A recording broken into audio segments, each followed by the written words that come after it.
waxay leeyihiin ku doodayaan qofkan qof kala miiran ma ahan adiga wax kaaga xiran oo maanta ay kaaga baahan tahay ma jiro adeer tuulooyinkii aad ka timid iyo carruurta gabdhaha iyo adeerka u ah waa wax laga naxo maanta inaad Puntland wax ka sheegto iyadoo ayagoo 15 gaarin shabaab go'aan ka gaaray seminaar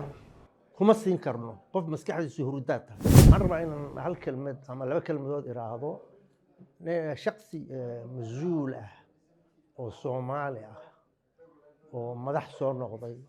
oo madax ka soo noqday isteediyada qaarkood sida aan ognahay oo mas'uulkaas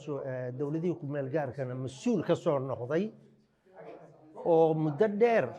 laga fujin waayay dadka reer Puntland iyo Puntland aflagaadada iyo hadalka foosha xun qaabka daran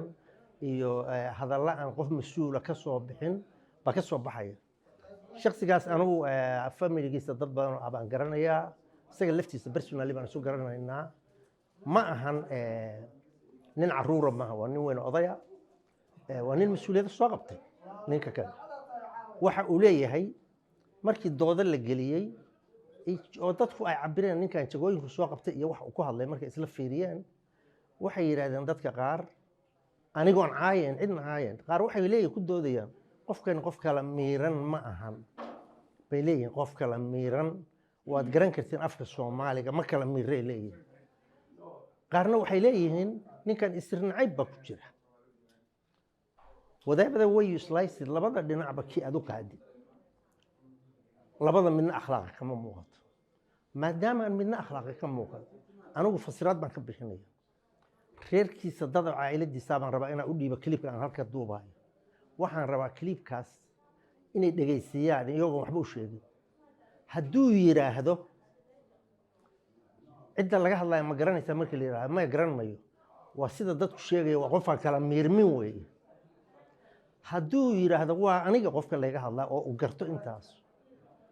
waaba ka sii xun tahay oo istirnacaybkiiba ku sifoobay again ninkaas waxaan u sheegayaa odaga ah oo aan ugu celinayaa adeer Puntland adiga wax kaaga xiran oo maanta ay kaaga baahan tahay ma jirto Puntland dadkeedu waa tashaday dhaqaale way isugu filannahay aqoon way isugu filannahay cilmi way isugu filannahay xoolo wax walba way isugu filannahay ilaahay kaliya baan u baahannahay Puntland rag iyo dumar iyo ciidamo sida u sheegay dadkeeda ba ku filan Soomaalidana intii qalbi fayo waxaan leenahay waa maatantiin inta xanuunsan oo adigoo kala waliba anigoo aaminsan shakhsi laga dhaxadlaya inaad tahay oo dadka koreeya ka dhaxadlayaan anoo aaminsan waliba aad u aaminsan adeer tuulooyinkii aad ka timid iyo carruurta gabdhaha iyo adeerka u ahay waa wax laga naxo maanta inaad Puntland wax ka sheegto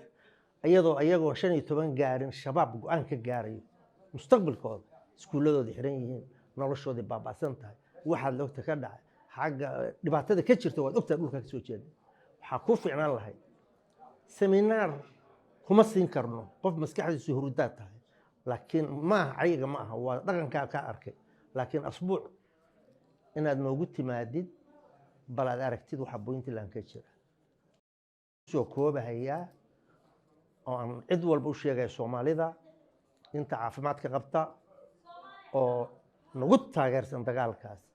halgankaas aan ku xoreynayno Soomaaliya cadow dhan Afrika qaybtii ugu weyn ay fadhido Puntland aan ku burburinayno kii aan wax noo qaban karin oo noo duceeyo waa mahad celinayna kiina nacabna waxaan leenahay adeer